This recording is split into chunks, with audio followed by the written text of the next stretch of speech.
I practice Vipassana meditation to see reality more clearly, to be able to see what is reality, what is really happening right here, right now. I'm not doing it as any kind of religious exercise to get in touch with this force or that force, with this story or that story. It's really, for me then, the least dogmatic thing I ever encountered in life is Vipassana meditation. It just tells you, just observe what is really happening right now as it is, without trying to impose any story on it, without trying to change it in any way. I mean, I remember the first time I went to a course, and the first instruction I got from the teacher was observe your breath. Not observe God, not observe the soul, just observe your breath coming in and out of your nostrils, and just accept the breath, whatever it is. If it is strong, if it's weak, if it comes from this nostril or that nostril, it doesn't matter. Just observe the reality as it is. And what amazed me was that I couldn't do it for more than 10 seconds. Immediately the mind ran away to some story, some fantasy, some memory. If I can't observe the reality of my own breath for 10 seconds, how can I hope to observe the reality of the global political system or of the global economic system? So I try to do both. I've been practicing for 18 years now. Wow. And it's been very helpful. I don't think more than 10 seconds now. More than 10 seconds I try. So how Sometimes I succeed. This year I went to a 60 days course here in India. 60 days. 60 days. I didn't stay focused for 60 days, of course. The mind keeps running away, but keep trying. And I don't think I could have written any of my books without the help of the focus and the discipline and the clarity that this kind of meditation gives. I think many people make a mistake about meditation, that they think meditation is a tool to get all kinds of special experiences. Mm-hmm. Like I go to an amusement park, and this is another kind of amusement park. I'll use meditation to have all kinds of special experiences.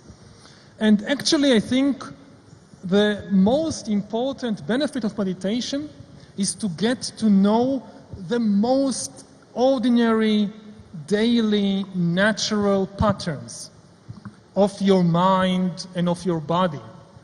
To get to know your anger, your pain, your joy, your boredom, because this is what you have to deal with in life.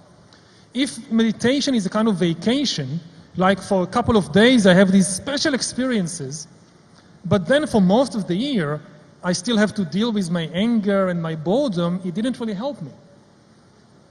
Is this the purpose of life? Well, I think that the key to a good life is to be able to observe reality as it is. To really what is the truth about myself and about the world, without running away to all kinds of fantasies and stories and fictions.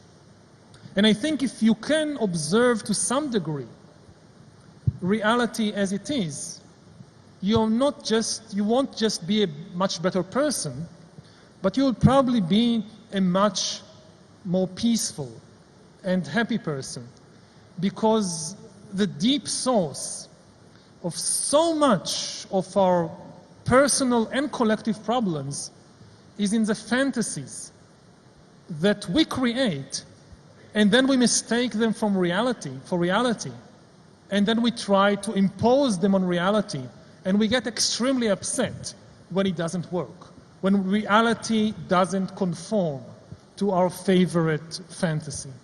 But it's also part of the paradox, because what you're saying is sit quietly in meditation, go in, and then we have all this technology constantly calling out to us. I mean, everyone here, I'm sure, would agree with me that if your phone is away from you for 5 minutes, you're like, where's my phone? Where's my phone? Where's my phone? You're checking your phone at least 80 times a day. Exactly. So observe that. I mean, what's happening to you when you are away from your phone. What's happening in your body? You will see that there are a lot of unpleasant sensations in your body at the time. What's happening in your mind? This is how you get to know yourself. You get to know yourself not by observing some blissful, metaphysical, mystical experience. You get to know yourself by observing what happens to me when the phone is away. And once you witness how much misery I am inflicting on myself by my own habits, this can help you in changing these harmful habits. So one of the things you said before is that suffering is a sign of consciousness.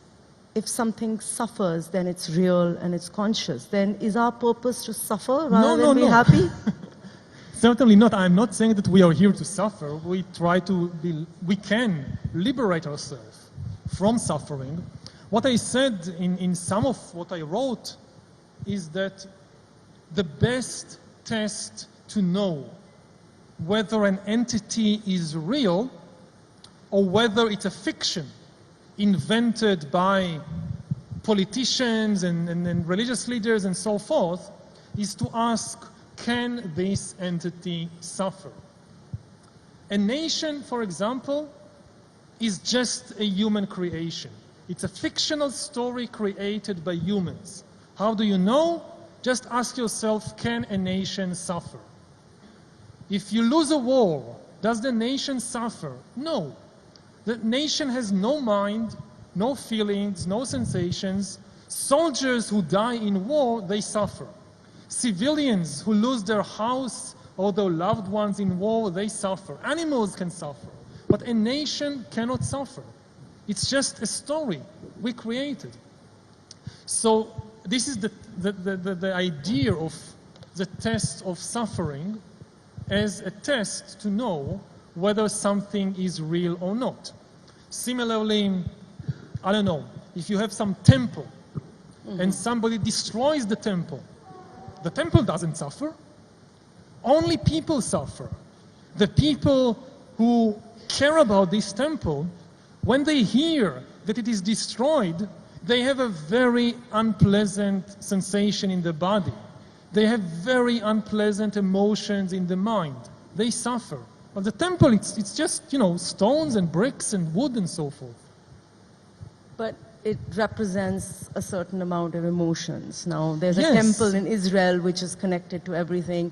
We have a temple here as well which is kind of connected to everything. So yeah, but we invest the temple with importance.